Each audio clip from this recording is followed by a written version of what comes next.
שמיה נד קדשמק תהיה מלכותק דאווה צוויינק אייקנת בשמיה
ישראל אדוני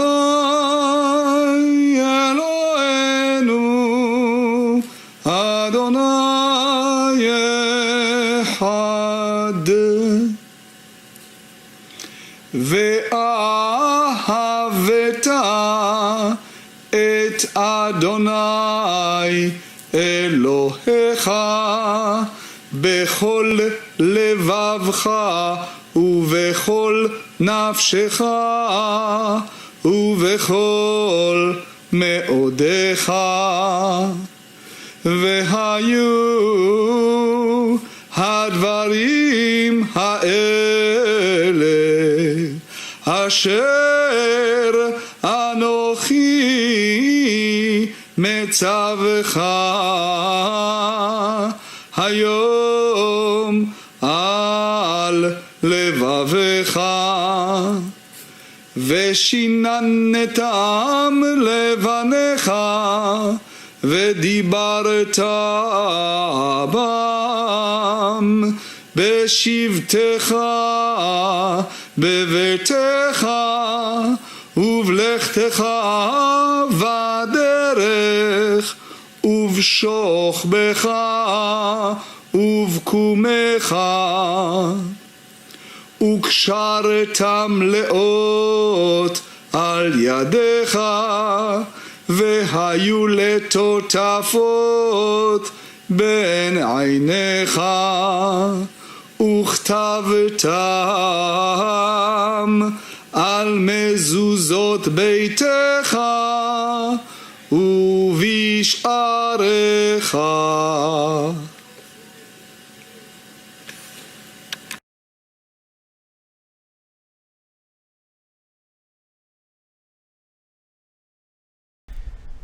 Shabbat shalom to everyone out there. Hopefully you're having a great Shabbat. I'd like, before we start out tonight, I pray for each one of you that you may receive this word tonight. If it's not for you, that you at least share it to somebody else that you know would be grateful to hear from.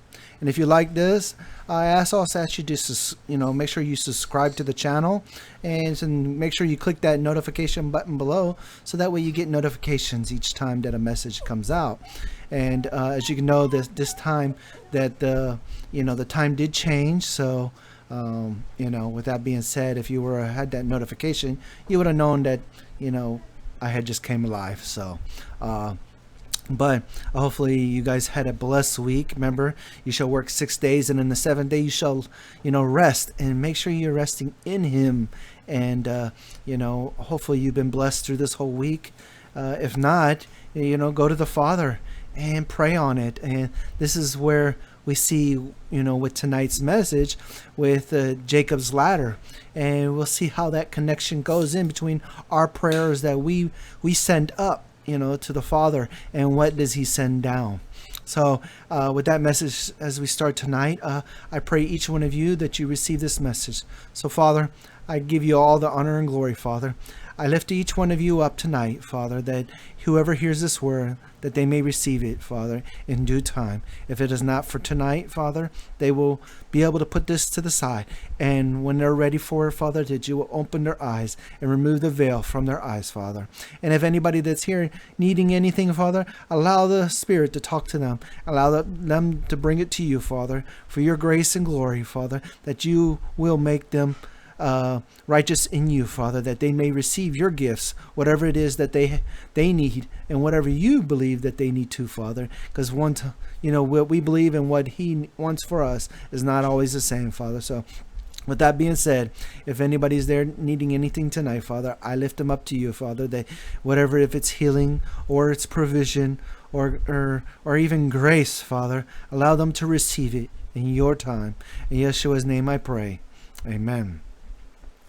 So tonight's message is titled Jacob's Ladder, and we're going to look in, like I said, we're going to look into Jacob's ladder and see what it really means. Is it a deeper meaning, or is it just something that we overlook, in ourselves? So with that being said, let's take the first look at the first slide.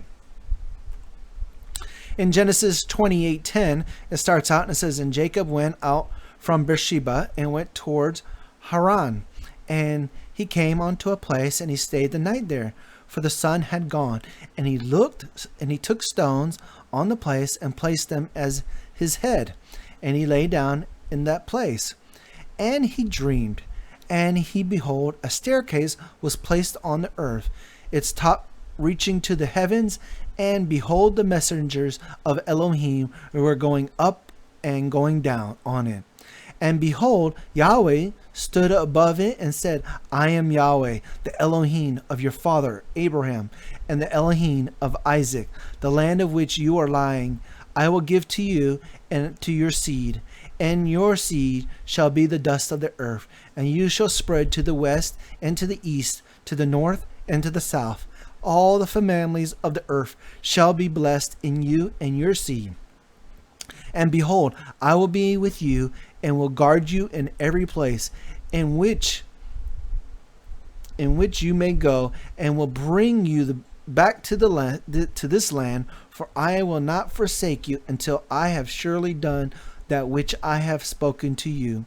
And Jacob awakened from his sleep and said, surely Yahweh is in this place, and I did not know.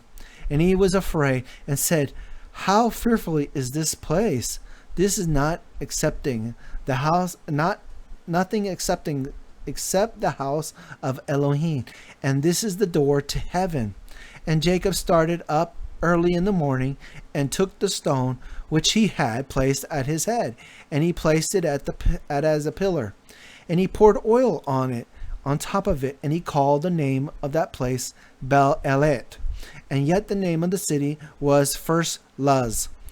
Then Jacob vowed a vow, saying, if Elohim is with me and keeps me in this way which I'm going, and gives to me bread to eat and clothing to wear, and I will return in peace to the house of my father, then Yahweh shall be my Elohim, and this sandstone which I have placed as a memorial pillar, shall become the house of Elohim, and all which you shall give to me, I will tie the 10th to you. So we, as already starting out, we see right here, the tithing being mentioned too, that he gave 1/10 also. So we see how 1/10 came down, and what tithing is being brought, from him. In the classic Torah commentaries offer several interpretations of Jacob's ladder, and that is something that's out there. As you go through and you are actually to look at this, you will notice that there's a lot of different things and aspects of the Jacob's ladder and interpretations. With that being said, this is something that I thought was very interesting, and I hopefully you'll find it interesting too, because some people just believe that that this was just a dream, and it was nothing else, and then some believe that the angels were coming down and going up. Well, what does that mean? Was he actually dreaming, or was this an actual prayer that was coming from him going up to the Father? So he was sending prayers up, and the angels were coming down to do God's work. So this is something that we see as a foreshadow that when you pray, your prayers are answered. And maybe not in your time, but in the Father's time, they will be answered, because the Father will send messengers down to do his work and take care of you, whatever you need. So as we continue on, it says, according to the Midrash in Genesis at Rabbath, the ladder signifies the exiles which the Jewish people would suffer before the coming of the Jewish Messiah. First, the angel representing the 70-year exile of Babylon climbed up 70 rugs and then fell down. Then the angel representing the exile of Persia went up a number of steps and fell. And did the angel representing the exile of Greece, only the fourth angel, which represented the final exile of Rome, Edom, whose guardian angel was Esau himself, kept climbing higher and higher into the clouds. Jacob feared that his children would never be free of Esau's dominion. But God assured him that at the end of the days, Edom to the world come falling down. Another interpretation of the ladder keys into the fact that the angels first ascended and then descended. The Midrash explains that Jacob, as a holy man, was always accompanied by angels. When he reached the border of the land of Canaan, the future land of Israel, the angels who were assigned to the Holy Land went back up to the heaven, and to the angels assigned to the other lands came down to meet Jacob. When Jacob returned to Canaan, he was greeted by the angels who were assigned to the Holy Land. Yet another interpretation is this: the place at which Jacob stood for the night was in reality Mount Moriah, the future home of the temple in Jerusalem.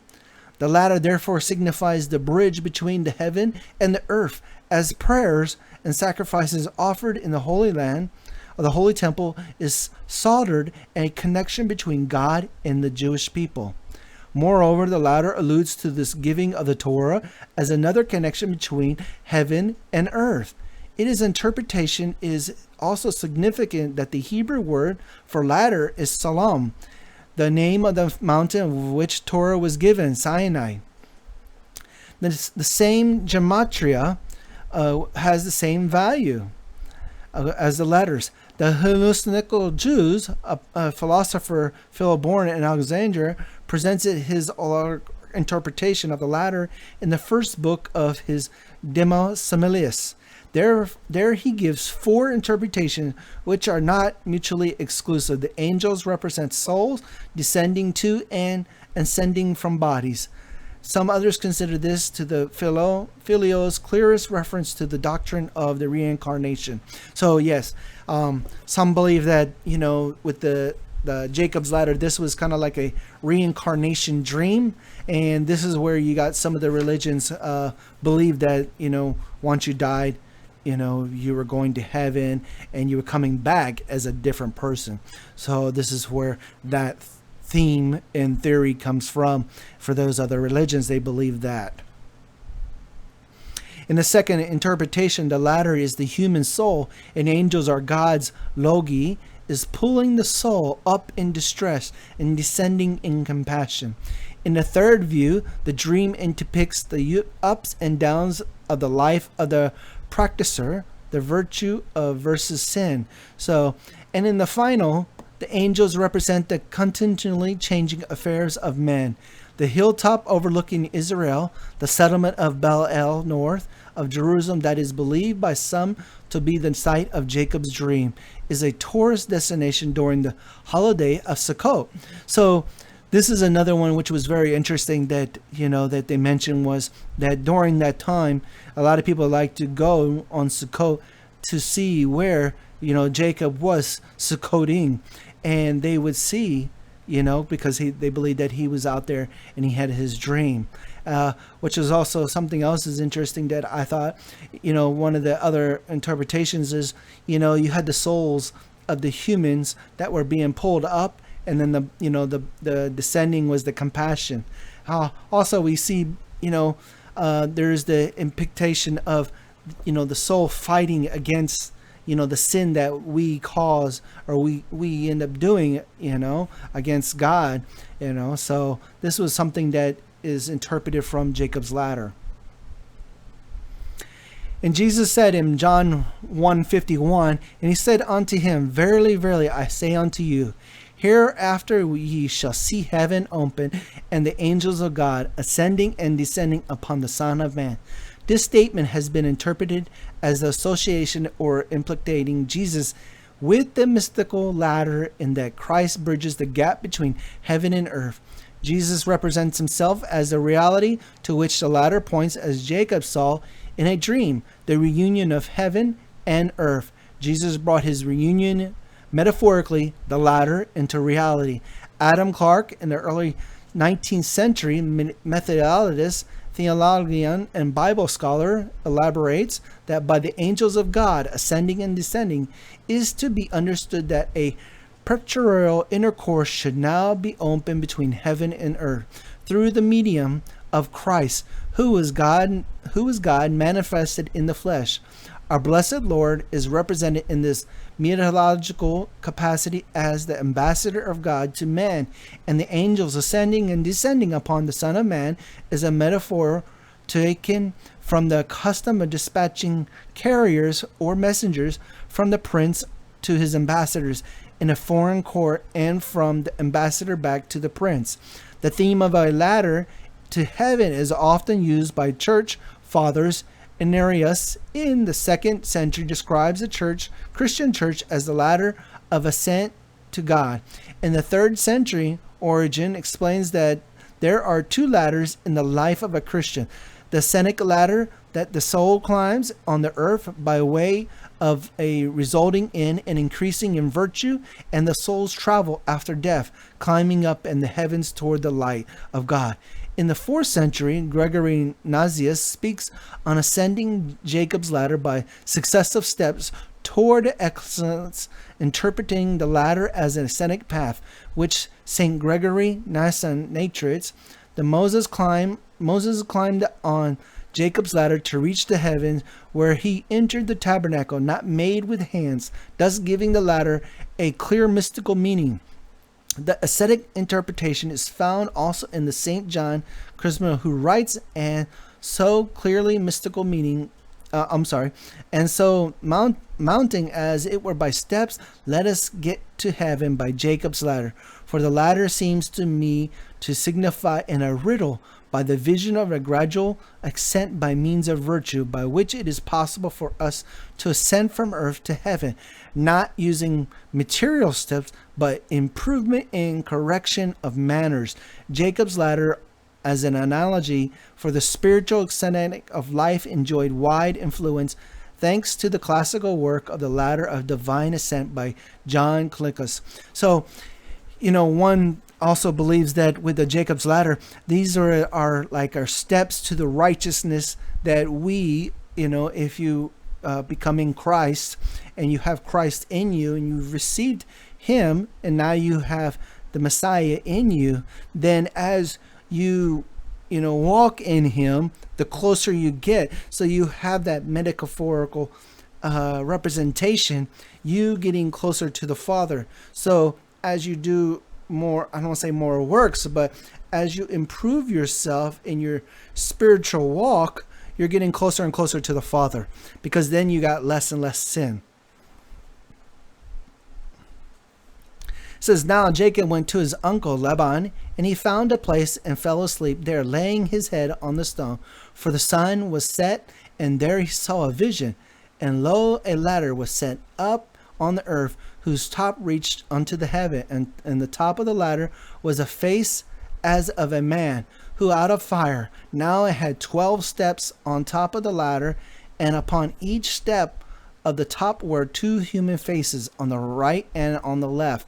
24 faces seen to be their beast and the ladder, but the middle of the face was higher than them all, which I saw made of fire to the shoulder and the arm, very terrible, more than the 24 faces.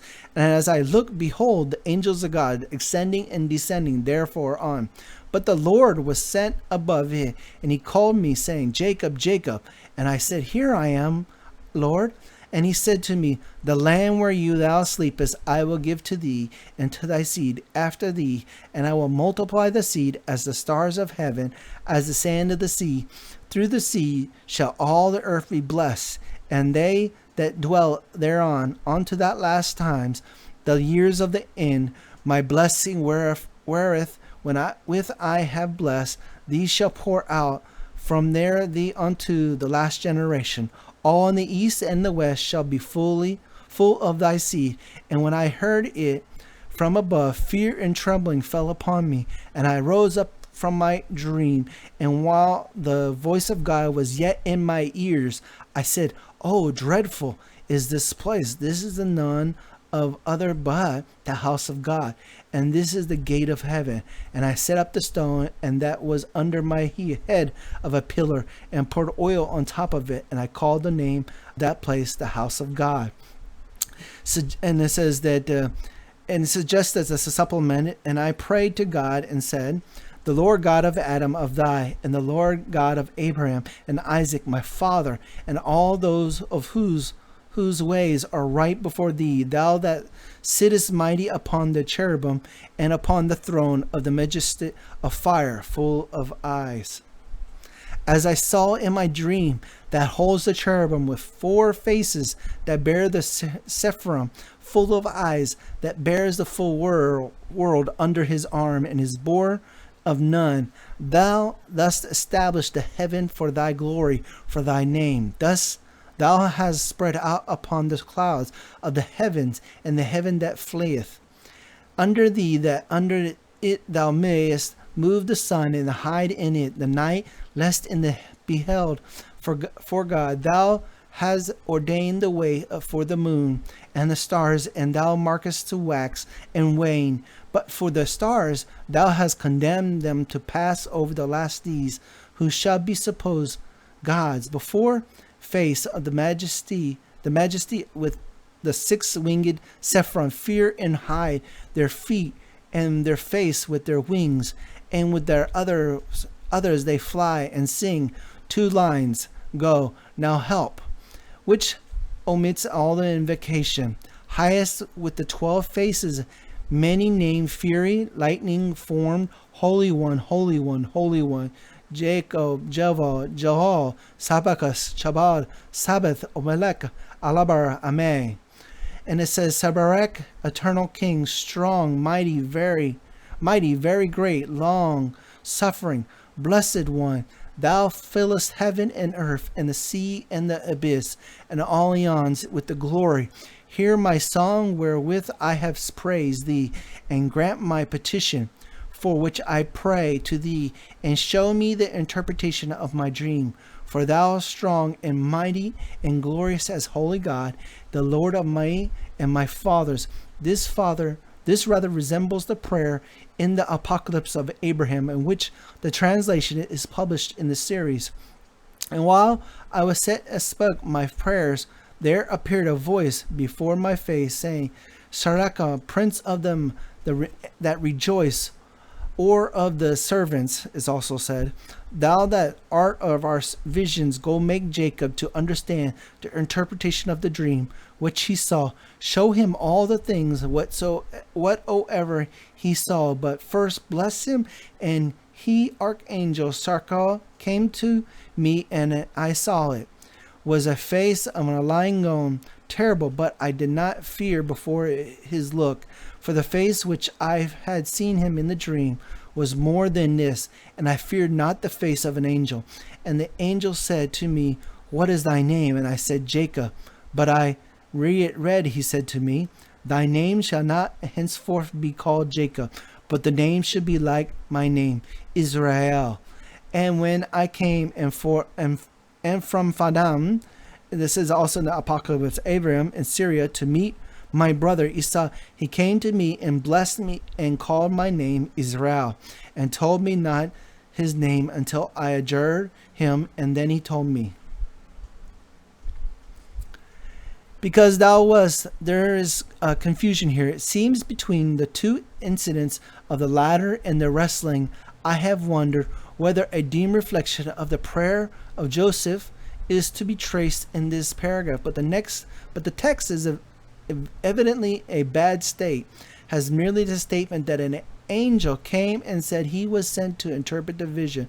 But this said to me, the ladder which thou sawest, which had 12 steps, having 2 human face, which changed their appearance. Now this ladder is in this age, and the 12 steps are the times of this age, and the 24 faces are the kings of the lawless heathen of this age. Under these kings will be tried, thy children, and thy line, and thy sons. They will rise up against the lawlessness of thy descendants, and will lay this place waste through 4 descendants because of the sins. Thy descendants and the substance of the forefathers will be built this place in the temple of in the name of the God and thy fathers. The place of the temple is the name of the God of thy fathers. But through the wrath of thy descendants will be the desolate until the 4th descendant of this age. For thou didst see 4 visions of faces. The first thou stumblest upon the steps, angels ascending and descending, and the faces in the midst of the steps. The Most High will raise up of here in descendants of the brother Esau, and all the lords of the nations. Earth will accept it, who have done evil against thy seed, and will be given into the hands, and he will be hardly borne by them. But the beginneth of the roll with the violence and reign over them, and they cannot resist until the day when they decree goeth forth against them to serve the idols, and to all that appear in such a cause, and so many of thy race, so many Tarkagol. The first that stumbleth upon the steps will be a king of thy neighbors, and will do evil against thy seed. He will be unwilling born by them, but then beginneth he to rule over them, and with violence to reign over them, and they cannot resist him. And his decree groweth against them, and they should worship idols and sacrifice to the dead. And he speaketh to use force to all that are in this kingdom, which appear in such accusation, so many to the Most High out of thy race, and so many to Takagargo. And now, Jacob, thy seed, be strangers in a strange land. Strange land, and will treat them with bondage and lay blows of them daily. But the people whom they serve with the Lord judge, when a king erreth and fighteth, then will they be to that place.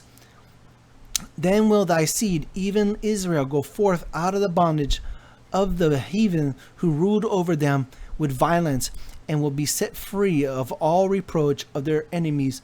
For this king is the head of every revenge and retribution of them that make attacks on thee, Israel. And the end of the age for this miserable will rise and cry, and the Lord heareth them, and will be softened, and the mighty letteth himself pity their sufferings, because the angels and archangels pour out their prayers for saying of thy race. Then will their women bear much fruit, and then will the Lord fight for thy race. Here the oldest Masoretic text ends, and now thou Jacob, etc., to will the Lord judge, for the Most High will let himself pity. To the saving of the race, thou the Most High may have compassion. Then will their women bear much fruit, and the fight the Lord for thy race, and terrible and great signs for the bondage inflicted on them. Their full storehouses will be found by empty of wine. On every fruit their land will boil over with creeping things, and every deadly things. Earthquakes and much destructions will there be.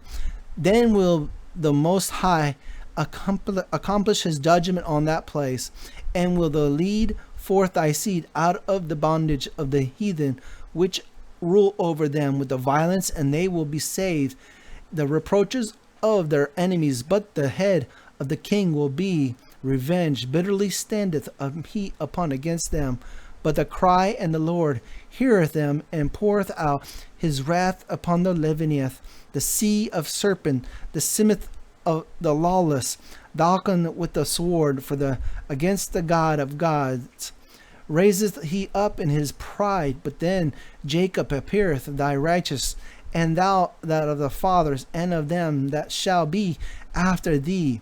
Waketh thy righteousness, and then shall thy seed blow with the trumpet, and the whole kingdom of the Edom shall perish, with all the kings and peoples of the Moabites. Of these sections seems to relate to the temple of the exile, more clearly to the Romans, certainly to the Egypt. What follows is Christian and is only in, but whereas thou sawest angels descending and ascending upon the ladder, and the last times there will be a man from the Most High, and he shall desire to join the upper with the lower. Of him before his coming shall your sons and daughters prophesy, and your young men shall see visions of him. For there shall be such signs as these at the time of the coming.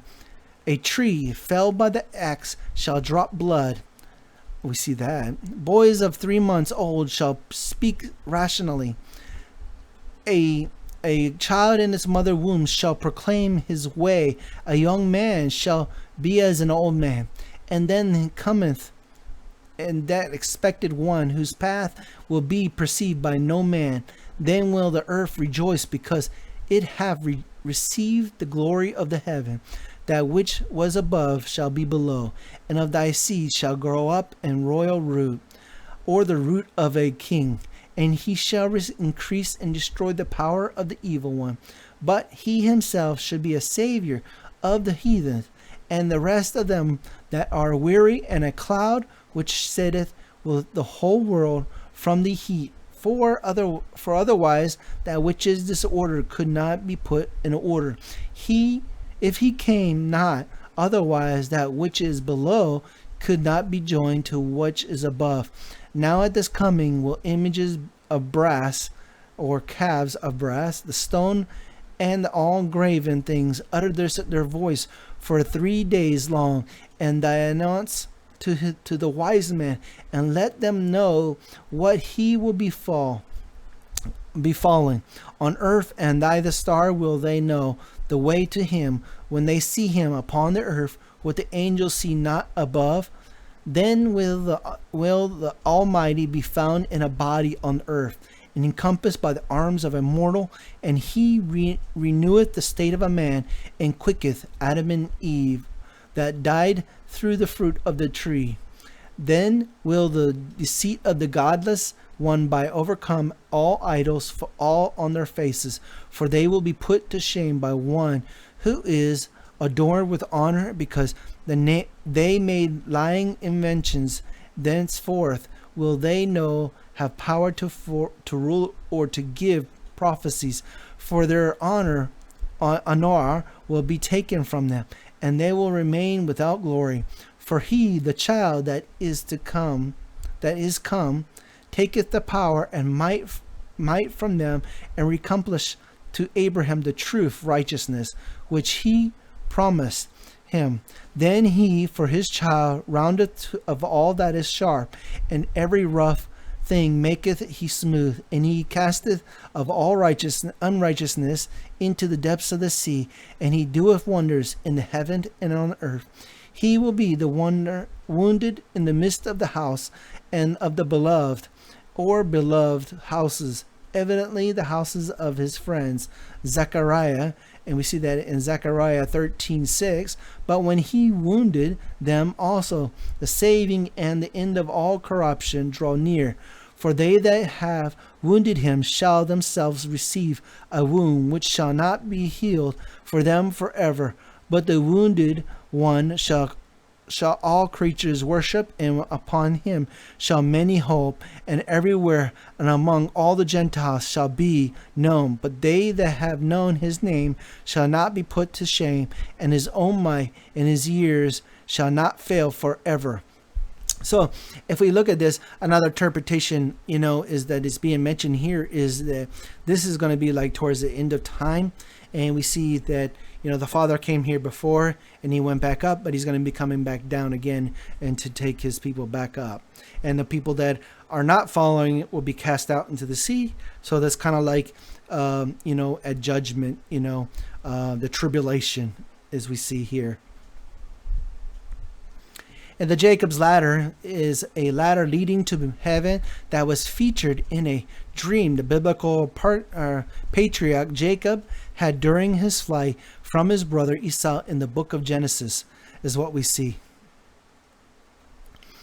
Now, this is something that I found, it's very interesting. It says, the ladder of Jacob has not survived as an integral text, even in the form of unsatisfactory as the Apocalypse of Abraham, but is known only from what was utilized in the Slavic or explanatory Palalia. In retelling the tales of the Old Testament, the Slavic editors of Palalia made many changes in the text they used. They rearranged the order of the sentence, a paragraph, and sections, and most important, they modified one wording in order to fit the text into the anti-Jewish commentary interspersed in the canonical and non-canonical episodes they were explaining. Moreover, they freely united heterogeneous materials, often with little consideration for narrative flow or logical connections. Therefore, we must treat the ladder of Jacob with the utmost caution. At best, our reconstitution of the text must be controversial in many details. For the moment, however, given to the lack of careful study of the manuscripts, witness, and the accessibility of many of them, we can give only a preliminary approximation that will serve as an introduction to that problem. So this is something that as I was coming across my study, and with where's it at? Here we go. And with the Dead Sea Scrolls Bible here, I was researching, with Genesis 28, and of course our friendly Google, it's hard to find, and there's really not much, like literature. I don't want to say literature, but no true fragments left. So this was, something that was mentioned. As you can see, text was doctored, and if you have that King James Version Bible and you think that you have the true Bible, well, I'm telling you right now, your book was doctored, as you can see. So you might want to rethink which book you're reading from.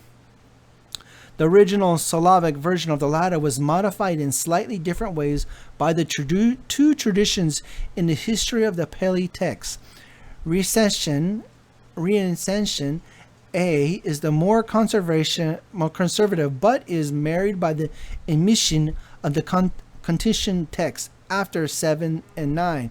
Recension was severely edited in a part of the narrative, while other passages appear to show harmonization with the commentary, but have been before 1 in 8 obvious insertions whose purpose is to elucidate the Septuagint version of Genesis 28:13.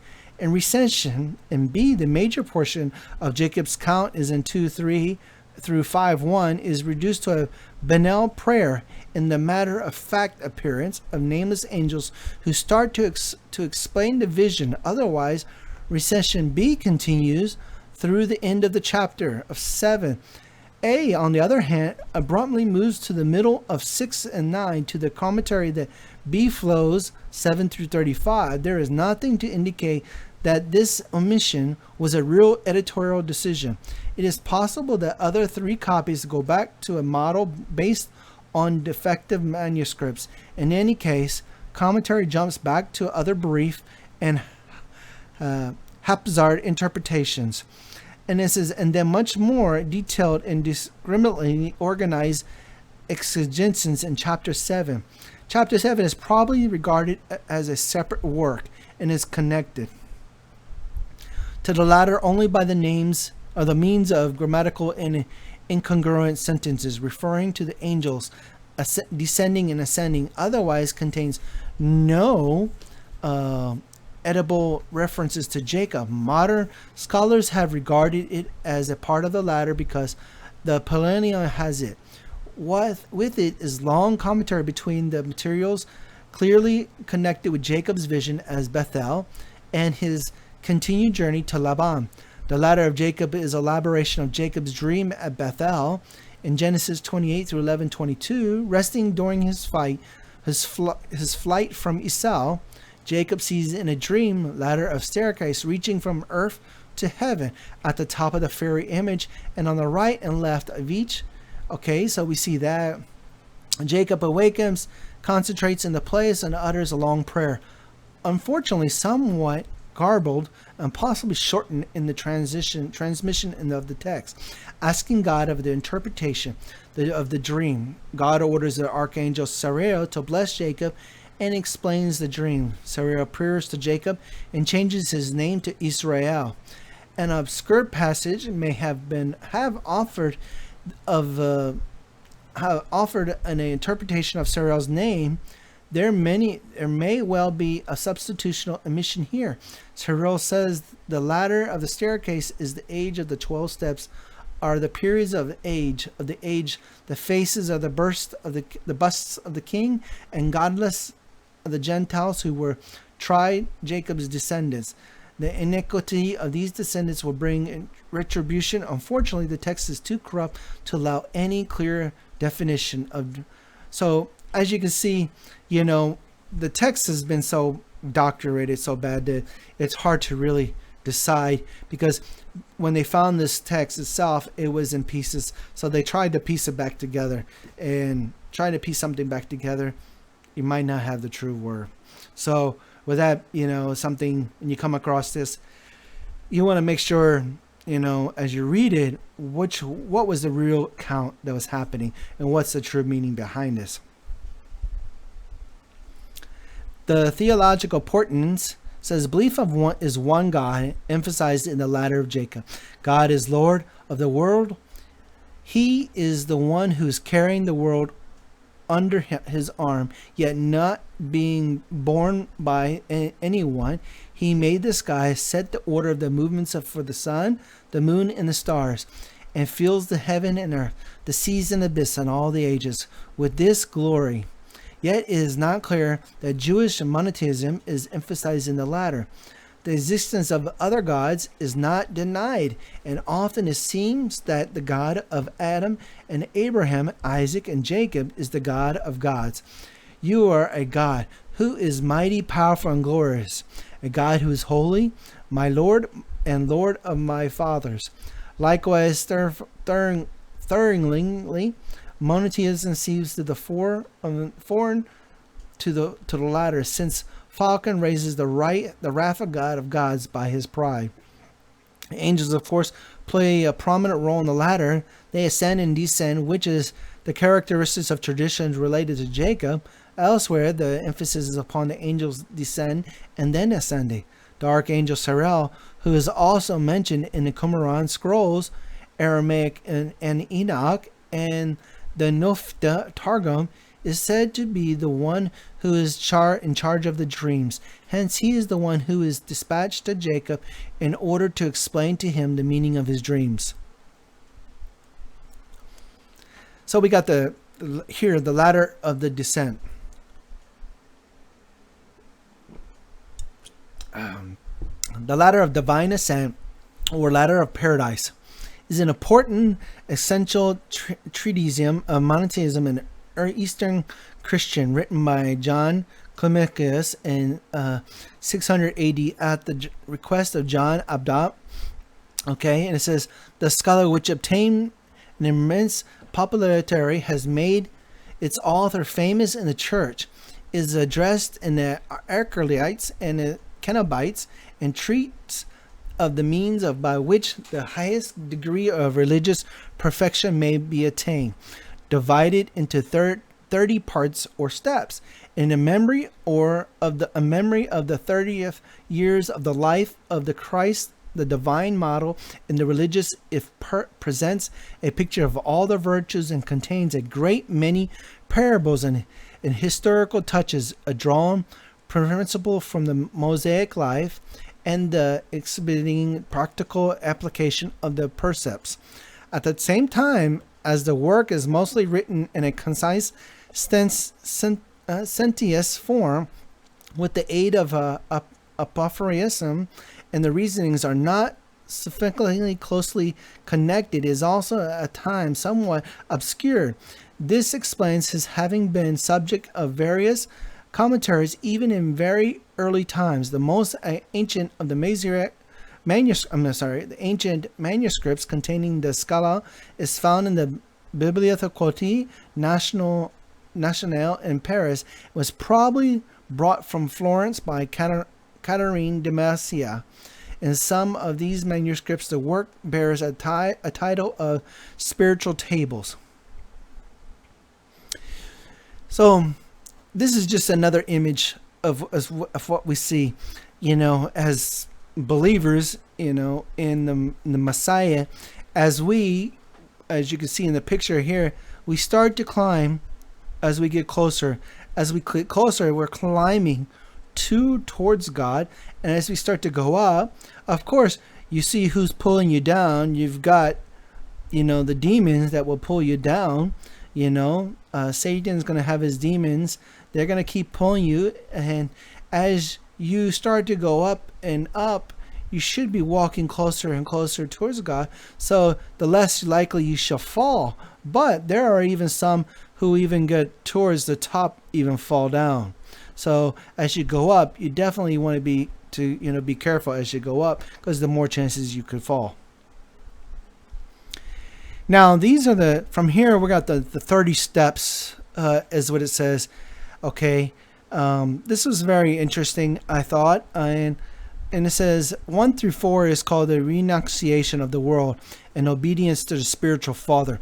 So basically this means we die to flesh and we live in him. So as you die to flesh every day, you're renouncing of this world. So if you're not of this world, you've been transformed, so this is what we see. So you're already being renunciation of the world, and then we have a detachment, and then you get exiled, okay, and then you become blessed and ever memorable obedience. And then once you get to step 5 through 7, these are the paths to true joy. This is when you start to really, as you're getting closer to him, you start, remember, you're starting to follow the Torah, you're starting to follow his ways, so you start to be more like the Messiah. And as you start to be more like him, you're going to start less sinning, and you should, as you can see, as we go through these, this is, like I said, these are the steps to the righteousness, to be like him. So in step 5, it says painstaking and true repentance. So this is when you actually really truly repented, which constitutes the life of a holy convicts and about the prison. On the so when it says on the remembrance of death, and then it's got on joy making and mourning. So no matter what you're going through, you're always happy. You're giving him the praise and glory every time you're going through something. Okay, then we got the 8 through 17, which is the defeat of vices, acquisitions of virtue. So that means you're dying to your flesh. The freedom from anger and meekness. The remembrance of wrongs, slander or calamity. Talkativeness and silence or lying. Despondency and that clamorous mistress, the stomach. Incorruptible, purity, and chastity, to which the corruptible attain by toil and sweet, love of money, avarice, the non-positiveness, and the haste that hastens in heaven's words. And at 18 through 26, it says, these are the voids of the traps of acceptism, laziness, pride, mental stagnation.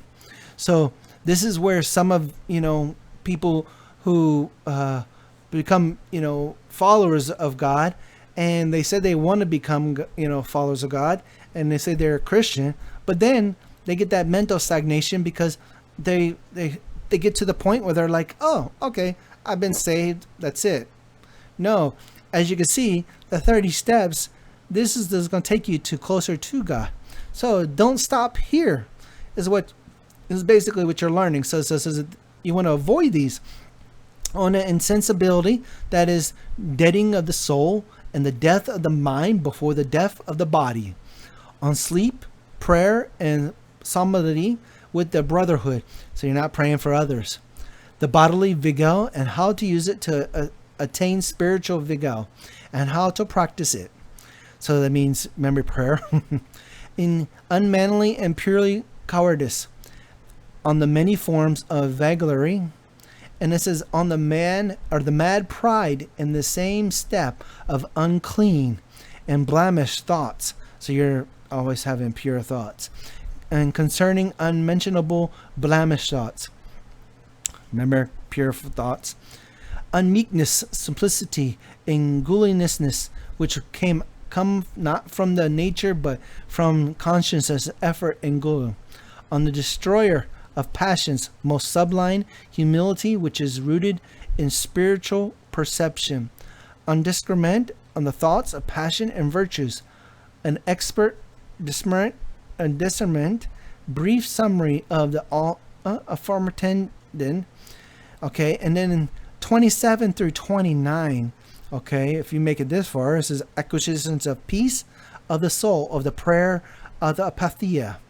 Dispassion of equality with the respect to affliction of suffering.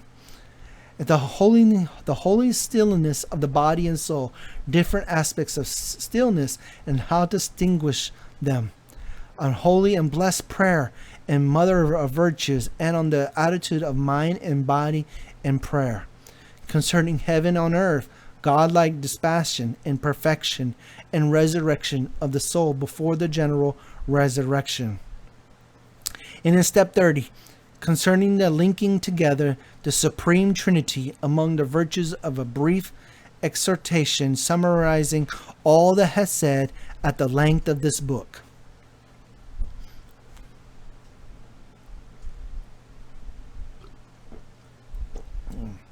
So, as you can see, the 30 steps are going to bring you closer to God. Well, with this here, the Jacob's ladder is actually found here in Torah portion of week 7, which is starts in Genesis 28:10 and goes through Genesis 32:3. Excuse me. And it says Vayetz, and it says he went out. Okay, this is a marvelous Torah portion before us, details Jacob's journey on faithful with God and his God faithfulness to his promise and covenant with Abraham. It also portrays the wonderful prophetic vision which clearly points us to the Messiah, We will focus on Jacob's first dream, which is often referred to as Jacob's ladder or stairway to heaven, the original one. Let's read Genesis 28 through 12:17. Okay, it says many interesting interpretations are suggested for the prophetic meaning of the ladder. A theme that permits earlier Jewish thought is that the ladder is a form of communication between the heavens and God's Shalom glory himself and humanity. Most ancient Jewish commentaries understood the ladder as representing the tabernacle or the temple, which through the sacrifice of the priesthood connects fallen humans to the holy God. Interesting is the Gospel of John, chapter 1. A true Israelite nationality, or Nathanael, comes to seek Messiah. To Nathanael, sincere, seeking Yeshua, said, Truly, truly, I say to you, you will see heaven open and the angels God ascending and descending to the Son of Man. That is John 1:51. An emphasis added. Yeshua's words were make a clear connection to Jacob's ladder. So Yeshua responds clearly to affirms the general Jewish understanding of Jacob's ladder. Intended is a symbolizing a connection between heaven and earth, but it does not merely point to the tabernacle or temple. Yeshua said it points to him. He is the ladder connection and the meeting point between the holy God and the fallen humans. The Messiah is the one who descended from heaven, took to the form of flesh, and sacrificed himself for our sins. He is the one who also rose from the dead and is now at the right hand of the Father as our high priest, thus ascending to heaven. Yeshua is the fulfillment of Jacob's ladder. Indeed, he is the heart and meaning of all the Torah. That is why he said, if you believe Moses, you would believe me. This is in John 5:46. So this is something that, as you can see here, that was mentioned. This is very, very interesting. This is the foreshadow, of the Messiah. He descended, he gave his life for you, and then he reascended. And now he's at the right hand of the Father. So this was the actual dream that, that Jacob received, was actually the Messiah. So to recap, what was Jacob's ladder? Well, was it a physical ladder or was it just a dream? And as you can see, this was a foreshadow, a prophetic vision that was given to Jacob, showing the what was going to happen, that the Messiah was going to come down, and he's the only way to get up to heaven. And it was a connection between, the heaven and the earth for, the humans to become back up to the Father. Another point is the 30 stairs. This is also mentioned, that this is how, you get closer and closer as you're going up. The more spiritual you get, the more righteousness you become. So as you're following his instructions, that's what the Torah, his laws are. They're instructions. The Torah itself, this gives you the instructions how to live your life. So if you're living your life, you're getting closer to him. So these are the 30 steps that will take you closer to him. And if we look in John 1:51, he saith unto him, Verily, verily, I say unto you, hereafter ye shall see heaven and open up the angels of God, ascending and descending upon the Son of Man. So when you receive that revelation, him coming to you because you have followed his instructions, he has descended upon you. And as you ascend and get closer to him, you've started climbing those 30 stairs. And it's not just the physical stairs, but as you can see, these are the points that will take you closer and closer to God, and from glory to glory. And if you're not in that step right now, I do pray that you're getting closer to him, and that you're following his instructions. And each year and each Moedim, each feast appointment, you should sit there and look at and reevaluate your life and see, have you gotten closer and closer to the Messiah? If you're not getting closer and closer to the Messiah, then what you need to do is you need to prune, before the Father starts to prune you. So that way you can get closer to him. And as you can see, these 30 points that were pointed out, they're all very good things that will get you closer to the Father. And, it's not just doing it just so you can do it. No, you do it out of love. He said, if you love me, then you will do these things. So if you really love him, you would do these things. So with that being said, as you can see, this is what the actual Jacob's Ladder was and what it meant. So with that, hopefully you guys enjoy tonight's teaching on Jacob's Ladder, and maybe you've learned something that that you can even teach me. My eyes are open, and I'm willing to hear and listen. So if you have a comment, please make sure you comment below. And if you're not a subscriber, go ahead and subscribe now, and make sure you click on that notification so that way you can receive that notification when I come live again. With that being said, hopefully you guys have a great Shabbat, and shalom to each and one of you tonight, and may you be blessed. As we leave, I'd like to pray for each one of you now. Our Father, we thank you for this word. We give you all the honor and glory. We thank you for opening up our eyes and allow us to see you, Father. And, with that being said, one thing that, you showed us at the end, Father, which was not mentioned, Father, but something that was shown towards me towards the end. And this is a reference in Psalms to Psalms 121. And we notice that in Psalms 121, he says, keep 6 times. The conventional benediction of number 6:24 through 26 is also linking in Jacob's distress, which the Lord bless you and keep you. The angels have not been mentioned since verse 12, but this is something that's worth mentioning. In Psalms 91:11 through 15, and I'm going to read it here, it says, for he will give his angels charge of you to guard you in all your ways, because he cleaves to me in love. I will deliver him. I will protect him, because he knows my name. And when he calls to me, I will answer him. I will be with him in trouble. I will rescue him and honor him. So as you can see, it's being used here. Now, with that, hopefully you guys had a great Shabbat Shalom to you. And if you feel like you need prayer tonight, make sure you send an email to followersofyahweh@gmail.com. And I also like to give a shout out to my other counterparts out there, Justin Best at Christian Truthers, and also we got the Parable Vineyard, Adam, and then we also have Sister Shalom. If you do not have a house or a congregation or fellowship, go ahead and contact me, and I will try to get you linked up with somebody, hopefully that's in your area. If not, we can always fellowship here. With that being said, may you guys be blessed, and I hope to see you. And I say hope is because my days are numbered, and I do not know when the Father says he will come and tell me to come home. So with that being said, may you guys be blessed, and I will see you next Shabbat, which is next week. Shabbat Shalom, my brothers and sisters.